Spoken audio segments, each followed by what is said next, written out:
So you're thinking about selling your house. Well, now you have to think about finding the right realtor, because unfortunately, we're not all the same. And I can tell you from experience, having listed expired listings, which are homes that were on market, the contract expired, and the sellers needed to relist with another agent. And what I have found on those appointments is, generally speaking, those are the sellers who did not do their due diligence. And I'm sure after months, however many months that contract was for, and sometimes even a year, and some sellers don't even realize that their listing contract is 1 year long. That these are all things that are negotiable. But you're meeting with an agent, maybe you met an agent at an open house, maybe your neighbor used one, or you have a family member who's a realtor, right? Well, we'd all like to use someone that we know, and I imagine we also like them, but there is another element to it. Do you trust them? Do you trust that that person is going to be the best person to guide you through this process? Well, how would you even know? You know them already, probably, or you don't, and you filled out an online form that promised to take you to the top 3 realtors in the area, only to find out that the agents that they picked for you are not even in your county. So how do you actually distinguish between one agent and another? Well, you can certainly go on Zillow and look at some agent reviews, but many of us agents are a little sick and tired of how that information is syndicated. And so we don't even ask for reviews anymore on platforms like that. So you can certainly go over to Google and you can Google top 10 realtors in the area, and you might get some that are actually from the area. That's another way to find an agent. But certainly personal referrals, I think, is still one of the best ways to do so, right? Could you imagine not knowing, if you had to count in a minute's time, how many people you know who have bought and sold a home in the last year? I'm sure everyone can come up with a half a dozen. So I highly encourage consumers to reach out to their friends and their neighbors and ask them what their experience was like. At minimum, know who to stay away from, right?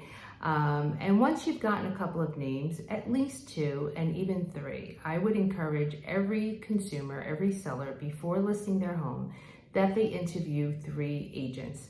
Again, a minimum of 2, right? So that you have something to compare to. But what I would also advise you to do is ask great questions, right? So what would some of those questions be? We're gonna go over them. So if you got a minute, hang out with me. So one of the first ones is pre-marketing.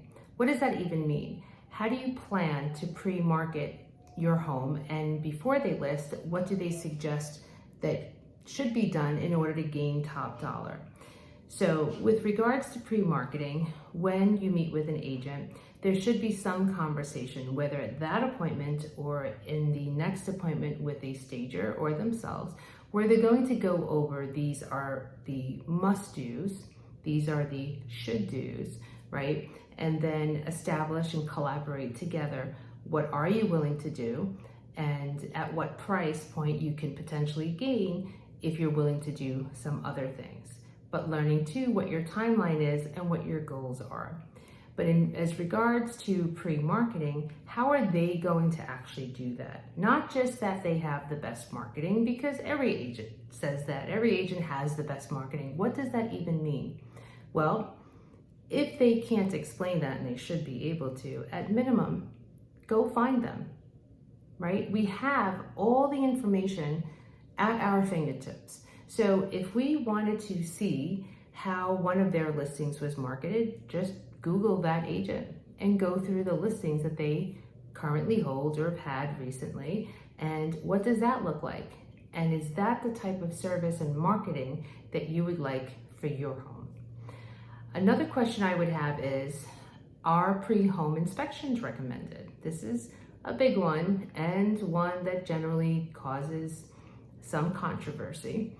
And I say that because when I go on listing appointments and when I meet with sellers who've already met with another agent and I come to the point of conversation where we're going to discuss pre-home inspections, a lot of sellers more recently in the last couple of years have said to me, why would I do that? The other agent suggested that that would be a terrible idea.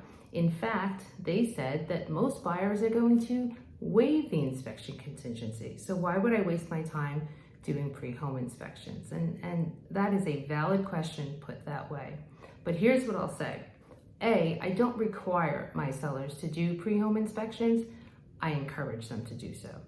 In fact, I'll encourage my clients to do anything that I would do on my own home. If my sister was selling her home, what is the best advice that I would give to her?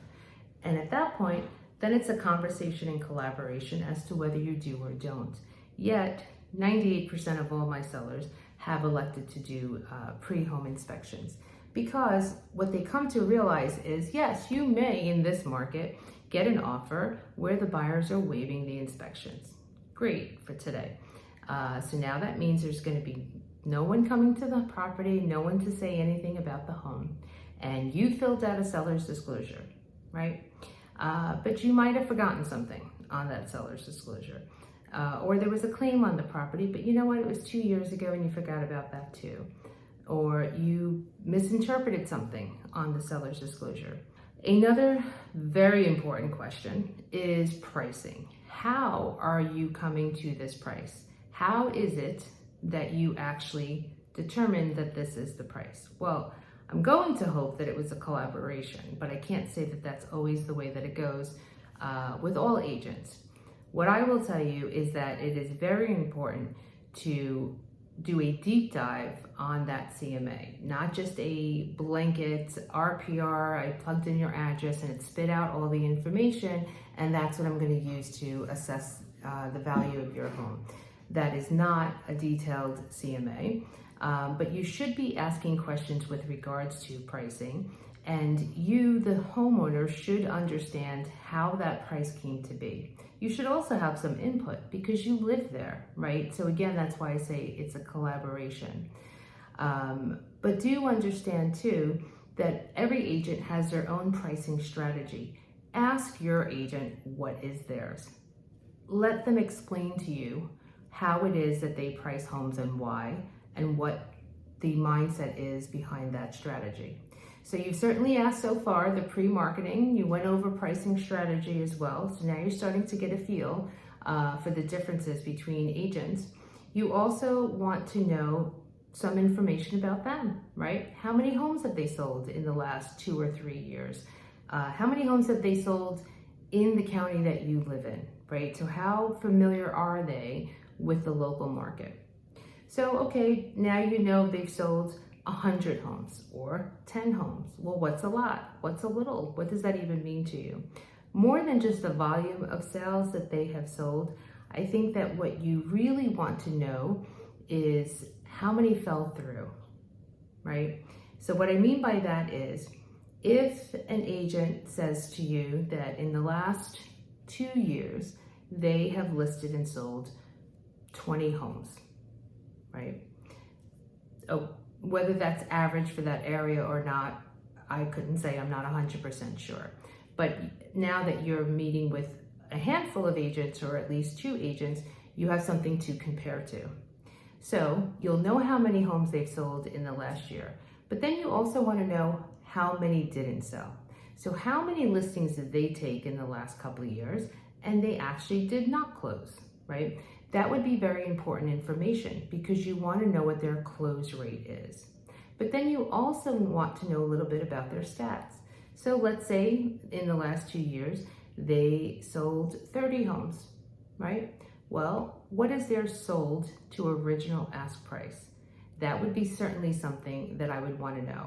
And I would emphasize original asking price, meaning if I listed the home for $500,000, what were my average days on market? How long did it take me on average to sell that listing? And when sold, how much did it actually sell for relative to the original ask price, right?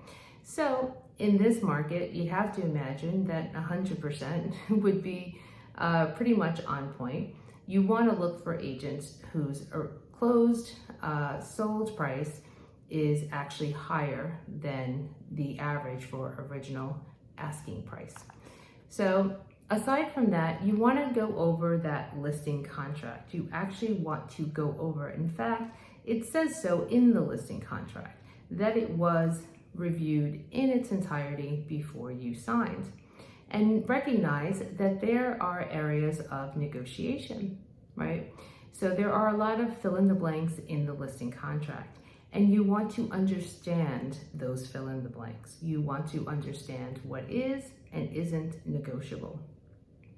You also want to go on to, of course, ask what costs are involved and what is their commission, and is that negotiable, right? So you will tell a lot and learn a lot about your realtor when you ask particular questions, specific questions like these. How they answer them will be very telling to you.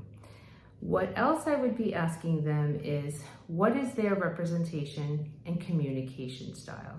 So more so wanting to know yours, letting them know up front how it is that you like to communicate. Maybe you're not someone who likes to pick up the phone and have a chat, and that texting might be best.